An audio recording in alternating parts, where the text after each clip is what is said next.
Le secret transparent. Ce qui est très difficile à comprendre pour nous, c'est que nous vivons complètement, de la tête aux pieds, surtout la tête, dans un monde d'irréalité physique. Malgré nous, même si l'on commence à comprendre un peu la vérité, la première réaction spontanée, automatique, corporelle, c'est « Mais enfin, je le vois, je le touche, c'est concret. Mais enfin, la pesanteur existe, on tombe. Mais enfin, c'est une maladie.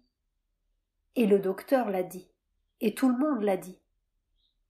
Essayez donc de vous jeter dans le vide. » Non, hâtons-nous de le dire, il ne s'agit pas d'être déraisonnable selon nos vieilles lois provisoires, c'est beaucoup plus sérieux que cela.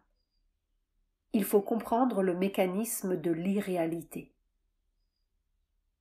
Nous avons déjà parlé de cette trame microscopique qui enveloppe chaque geste, chaque pas, chaque réflexe, chaque nerf et tout notre corps.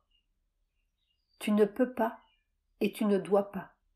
Et attention à ceci, attention à cela.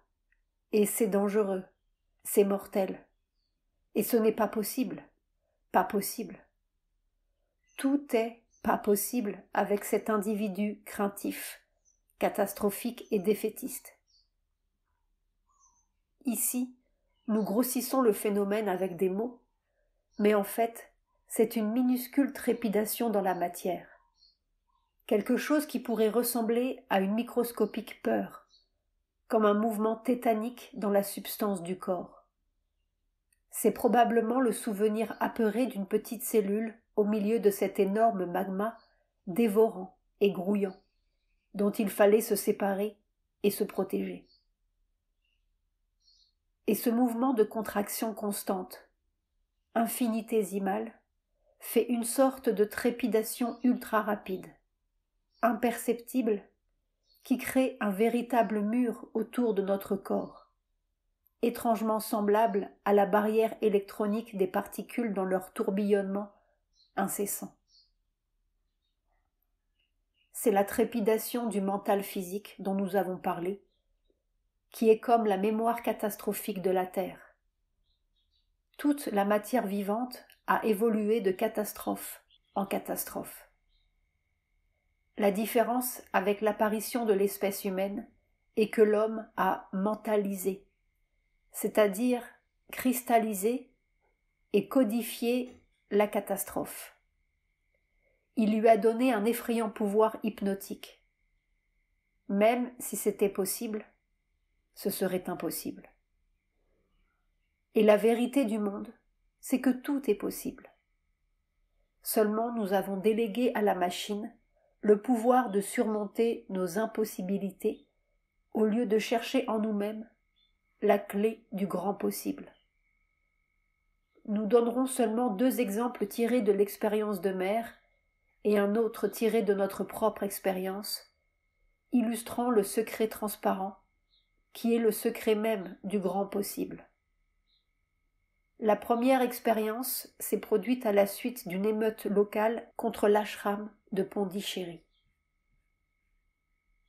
65, 192 et 242. J'ai vu ce bombardement de pierres et ces flammes qui montaient jusqu'au ciel. Tout le ciel était rouge. J'étais simplement assise à ma table quand l'attaque a commencé. J'étais en train de dîner. Et un peu avant que cela n'ait commencé, cette expérience est arrivée, cette conscience de l'autre état. Je n'étais plus ce corps, j'étais la terre. La conscience de vérité physique de la terre, exactement, avec une paix, une immobilité que l'on ne connaît pas physiquement. Et toute cette attaque apparaissait comme un mensonge absolu, sans aucun élément de vérité derrière, c'est-à-dire la grande illusion du bocal. Mais en même temps, simultanément, cela ne peut pas se dire, mais simultanément. partout, sur toute la ville, et spécialement sur l'ashram ici, j'avais une perception microscopique, mais absolument précise et exacte, de tous les points de mensonge qui établissaient le contact.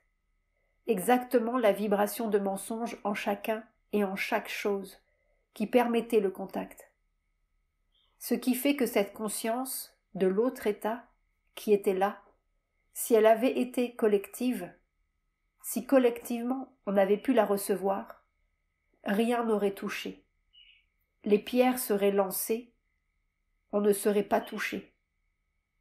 Par exemple, un moellon a été envoyé et a touché ma fenêtre. Et j'ai vu à cette minute-là, j'ai vu exactement dans la conscience des gens présents la vibration de mensonge qui avait permis que la pierre touche là. Et cela en même temps, simultanément, partout, sur toute la ville.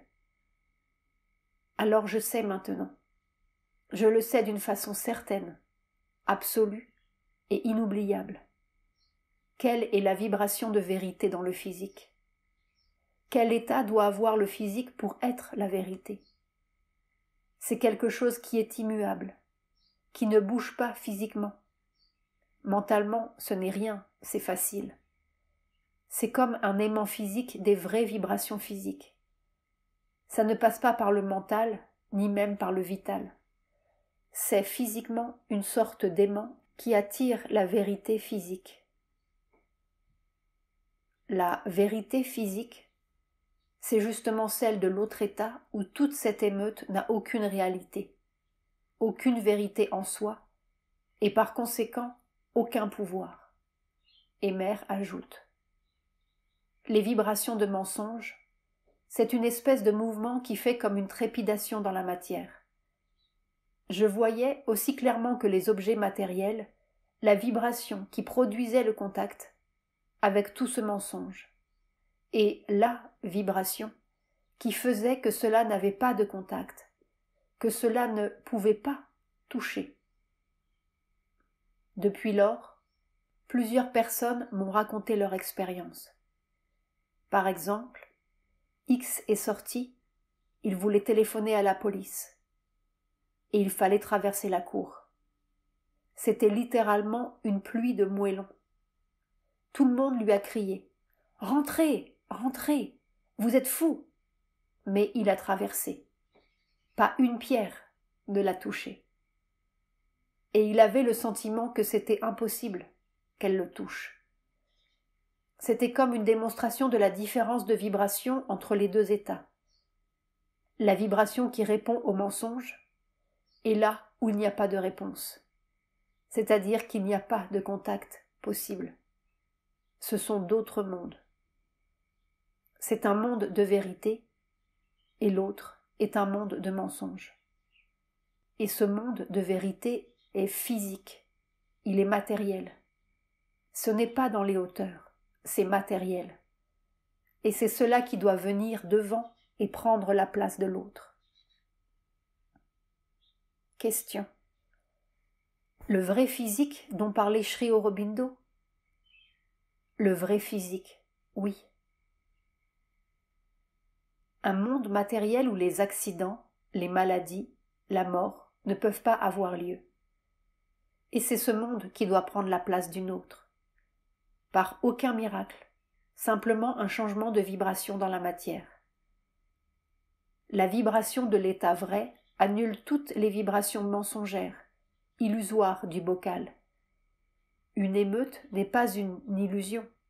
C'est tangible, c'est concret, c'est même frappant. Et pourtant c'est une illusion. Il y a un état vibratoire de la matière, un état vrai, qui fait que cela ne peut pas toucher. Il n'y a pas de contact.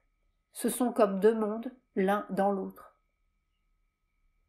Un monde de vérité physique et un monde de mensonge physique.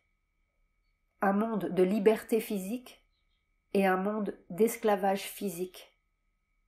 Un monde de lois physiques et un monde hors des lois illusoires, qui peuvent être frappantes ou non, mortelles ou non, gravitationnelles ou non, selon que l'on est ici ou là. Une autre position dans la matière. Justement, cette nouvelle position de l'espèce qui n'est plus ni dans nos spiritualismes illusoires, ni dans nos matérialismes illusoires. La vérité de la matière, c'est autre chose. Et cet autre exemple, pris tout simplement dans l'enfance de mère. 63-93. J'avais 9 ans, 10 ans, et je courais avec des amis dans la forêt de Fontainebleau. La forêt est suffisamment épaisse pour que l'on ne voit pas très loin devant. Et dans la rapidité de ma course, je n'ai pas vu que j'arrivais juste au bord de la route. Et là où nous étions, cela surplombait la route d'à peu près 3 mètres. La route était empierrée, fraîchement empierrée. Et alors, l'élan était si fort que je n'ai pas pu m'arrêter. Pof! Je suis partie en l'air. J'avais 10 ans au plus. Aucune pensée de miraculeux ni de merveilleux. Rien. Simplement, j'étais projetée en l'air. Et j'ai senti que quelque chose me supportait, comme cela. Et j'ai été littéralement déposée par terre, sur les pierres. Je me suis relevée. Cela m'a paru tout à fait naturel. Pas une écorchure, pas une poussière, rien. Absolument intact. Alors tout le monde s'est précipité pour voir. J'ai dit « Mais ce n'est rien, je n'ai rien ». Mais je me suis souvenue de cette impression. C'était comme quelque chose qui me portait. Avec cette lenteur-là, je suis tombée. Et il y avait la preuve matérielle, puisque j'étais intacte. Ce n'était pas une illusion. La route était fraîchement empierrée, tu sais, les silex de France. L'âme était très vivante à ce moment-là. Elle résistait de toute sa force à l'intrusion de la logique matérielle du monde. Cela me paraissait tout à fait naturel. Simplement, je me disais, non, il ne peut pas m'arriver d'accident.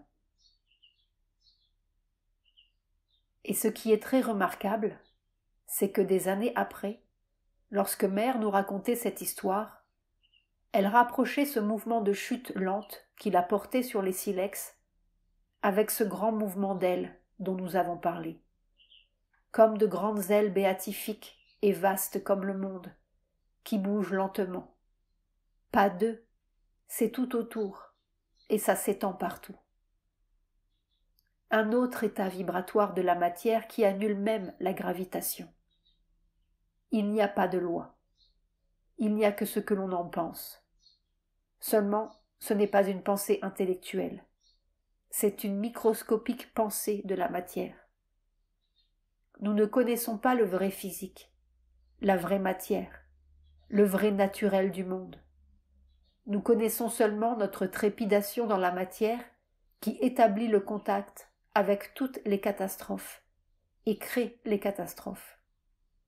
Comme un cocon de mort scientifique qui nous enveloppe de la tête aux pieds. Et plus c'est scientifique, plus c'est imperméable. On reçoit scientifiquement des moellons sur la tête et on se casse la jambe très scientifiquement. Mais enfin, c'est concret, c'est tangible, c'est réel. Et mère s'écriait. 55, 14, 12. C'est l'état sublime qui est l'état naturel. Et c'est vous qui êtes constamment dans un état qui n'est pas naturel, qui n'est pas normal, qui est une falsification, une déformation. Finalement, nous donnerons notre propre exemple vécu. C'était dans les canyons déserts près de Pondichéry. Nous étions assis tranquillement lorsque, d'un creux, sont sortis 3 hommes. Instantanément, nous avons su. Ils viennent me tuer. Nous sommes restés assis, sans bouger. Et c'est très étrange, sans que nous fassions aucun effort, aucune concentration. Nous nous sommes trouvés soudain comme vidés de nous-mêmes. sans réaction, sans peur, sans rien, tel un caillou. Mais un caillou conscient qui regardait tout cela comme une sorte de spectacle qui ne le concernait pas, comme on peut regarder en rêve quelque chose qui arrive à quelqu'un d'autre, qui est pourtant soi-même. Et la sensation n'était pas vraiment d'un caillou, sauf par la neutralité, mais plutôt d'un corps, notre corps, comme une sorte de chose complètement transparente et nulle, un peu flottante.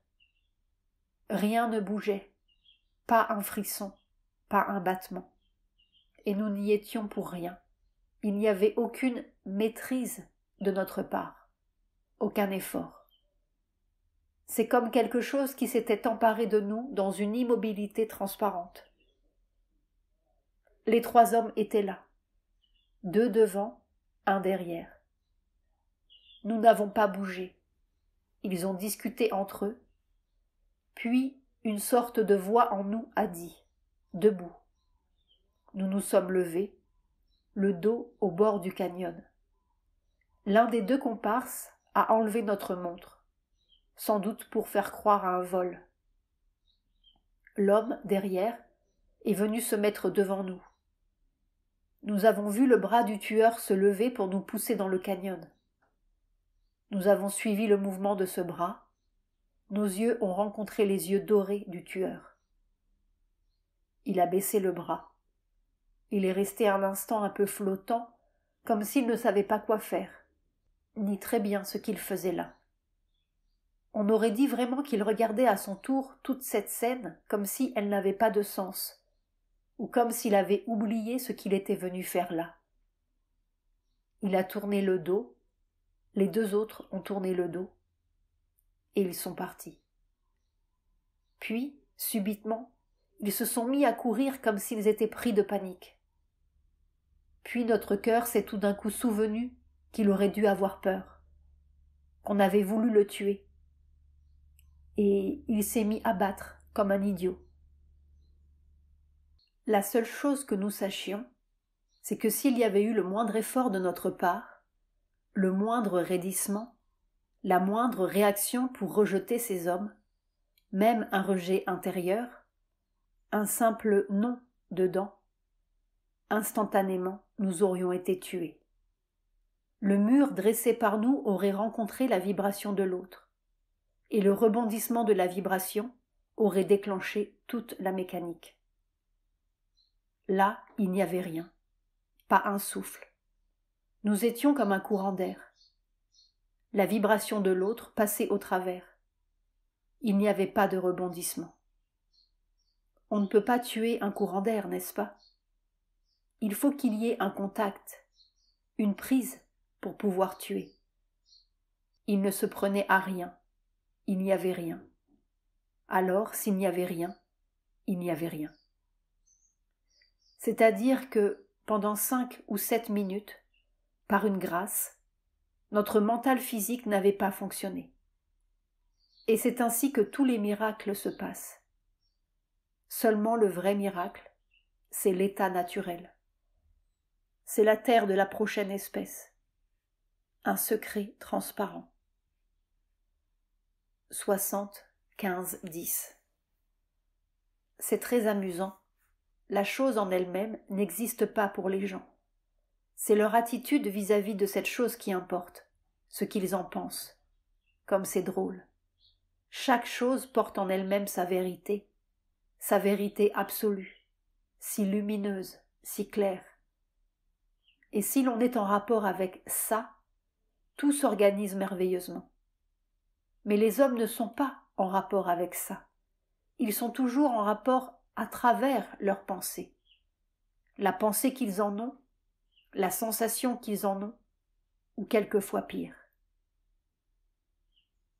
Reste maintenant à apprendre le secret concret. Comment on annule ce mental physique et arrive à l'état naturel, à la cellule pure, sans revêtement mental et catastrophique et scientifique. C'est là, vraiment, l'extraordinaire découverte de Meher et de Sri Aurobindo, celle du mental des cellules. la plus grande révolution biologique depuis qu'une première particule vivante s'est mise à attaquer et à fuir à la frontière de la matière inanimée et de la vie.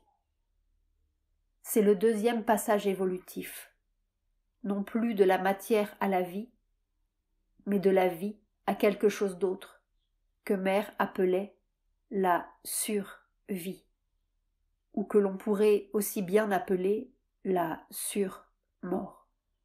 Parce que ce n'est plus la vie telle que nous la connaissons, ni évidemment la mort qui va avec. C'est ce que Sri Aurobindo appelait la vie divine.